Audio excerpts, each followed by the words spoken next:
This is David W. Williams, also known as Diamond Dave, the founder of the highest paid part-time job in the world options trading program. And what we're really quickly going to do is talk about if Palantir is the next Wall Street bets pump and dump.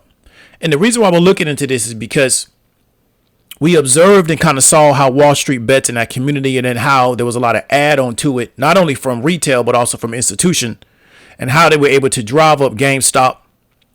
A lot of people made money on the upside. A lot of people also made money on the downside. Then they turned around. They did the exact same thing with Tilray. A lot of people made money on the upside. A lot of people made money on the downside.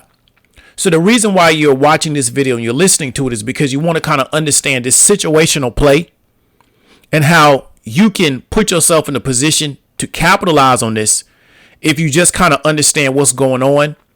You understand some of the contextual clues and you don't get caught up in the hype.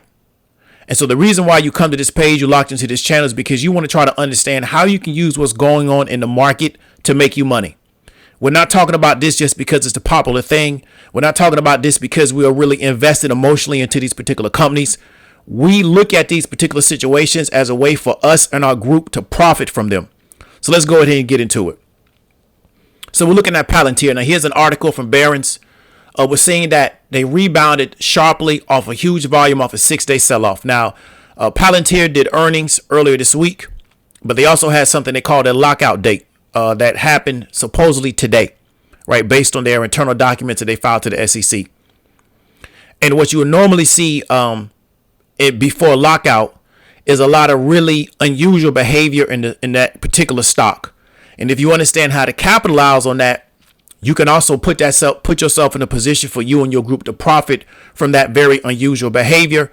And we were able to examine that, right, in Stock Market Sharks group. Put out a course called the IPO Lockup. That video's on this particular channel. You can go ahead and look into it. But what we saw was that Palantir rebounded off a 6-day sell-off. So let's go ahead and look at the chart. So I want you to understand visually what we're talking about in this particular article. If you look at this company over the past 5 days, they were around $37, $38, and you just started to see them slide off. Do you see gap down? You see another gap down, right? And they reported earnings and they continued to sell off. And a lot of people anticipated that, well, once they report earnings is going to be so favorable, it's going to cause an increase in the share price. Well, that didn't happen. It just kept selling off. Sold off, gap down again. And then what we saw on 219 is that it recovered. So we're seeing a little bit of a recovery. And what we're seeing is that there could be some clues that the Wall Street bets crowd has kind of jumped on board, and they're going to maybe attempt to try to do what they did with GameStop, even though I don't think that's going to be possible. But maybe similar to what they did with Tilray, where Tilray ran up and then started to sell off once everybody exited. It was a pump and dump scheme, right? So we're seeing that today it went up to around $30, sold off a little bit, and started trading horizontal. Now, here's some of the things that I would historically or maybe normally look at if I wanted to understand if people were putting a lot of attention on this stock. And it's really not going to take me a long time to break this down.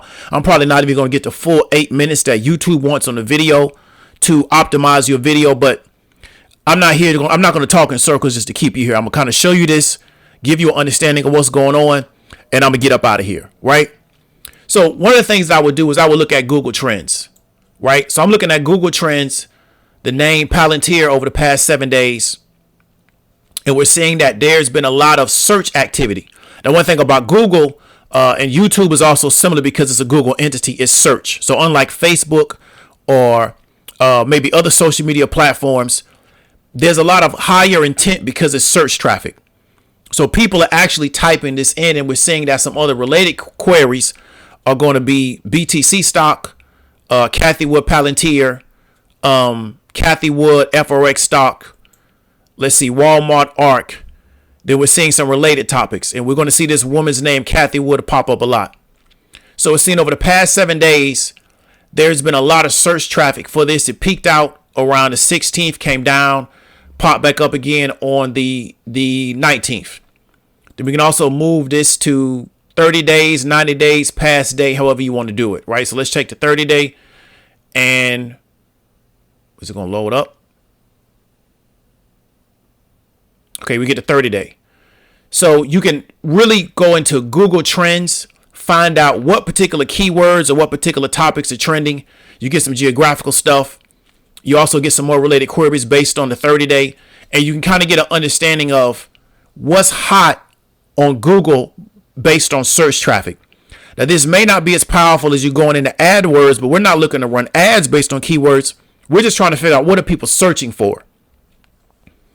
Then there's something else that I found out that somebody exposed me to. There's a website called Swaggy Stocks. And what this website can allow you to do is kind of understand what is the Wall Street Bets sentiment. So they, through some type of API integration, have figured out how to pull data from Wall Street Bets and aggregate it on this particular site. So it's swaggystocks.com. And what we're seeing is that this particular ticker, PLTR, which is Palantir, has a lot of positive sentiment, right? So that's ticker sentiment. We also have it where if you look at the particular stock price in relationship to sentiment, right? And then we also have it to where they have something called real-time sentiment. I'm sorry. Let me go to options max pain. Let me type in this.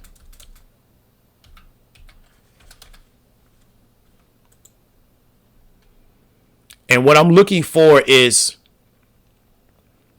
based on the actual strike price, where are the majority calls and puts at? And what we can see is that based on the whether it's the call or the put side, where are the majority of the open interest at? And what that's going to tell me from an open interest standpoint is that where are people buying particular contracts and sitting at their positions? And it can maybe give me an impression of where I think this particular stock is going to go, because if you start to understand how market makers have to hedge, they buy a lot. If somebody buys a lot of calls, the market makers and therefore has to buy a lot of stock to hedge against those particular calls. And then what that can do is that I can start creating like a gamma effect on the stock, because you start feeding into it, then shorts got to cover, and it becomes like a self-feeding cycle. So this type of information can be very valuable to you, right? If we want to kind of understand how the Wall Street Bets feels about a particular ticker. So this particular website is called swaggystocks.com.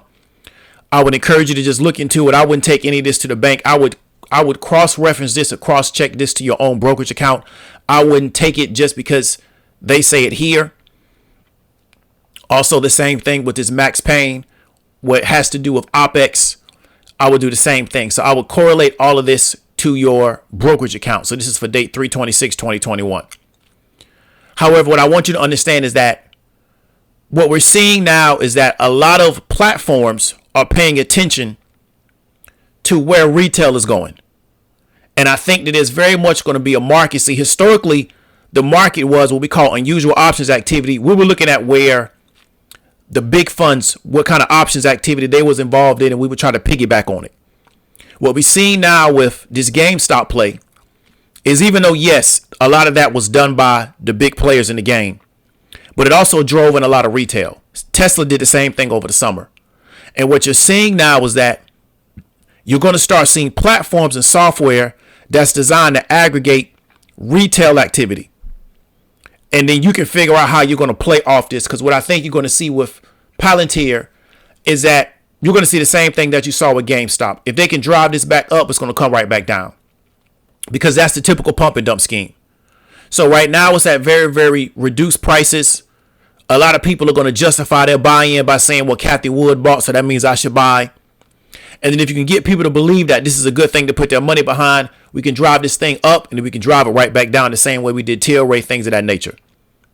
So what I want you to understand is that part of being a shark in this market is understanding how to play off of people that get caught up in the hype. And because you really don't get caught up in the hype and you understand how to see things from a very pragmatic standpoint, right, you can figure out how to leverage, right, what they may be doing wrong to your benefit. And it's not a negative thing, because nobody's forcing them to buy into this particular ticker. They're buying into it because they're greedy. And they think this is going to be an easy win for them if they just play follow the leader, right? And then you can figure out, well, how can I take advantage of that market sentiment and put myself in a position to be successful? So what we want to look at is that how can we take these pump and dump schemes, Palantir, Tilray, Sundial, CCIV, which fell today, and how can we understand, based on market sentiment, the actual overall or the macro situation, and how we can play it going up, and we can also play it going down as sharks or really, really savvy traders. If you want to understand how to really apply the news, apply charts, been able to pull that off the internet to try to understand how you can put yourself and your people in position to make profit, hit me up about the highest paid part-time job in the world options trading course. If you got any questions, hit me up in the comments. If you want to have a conversation, hit me up in the comments. This is David W. Williams, also known as Diamond Dave. Talk to you later.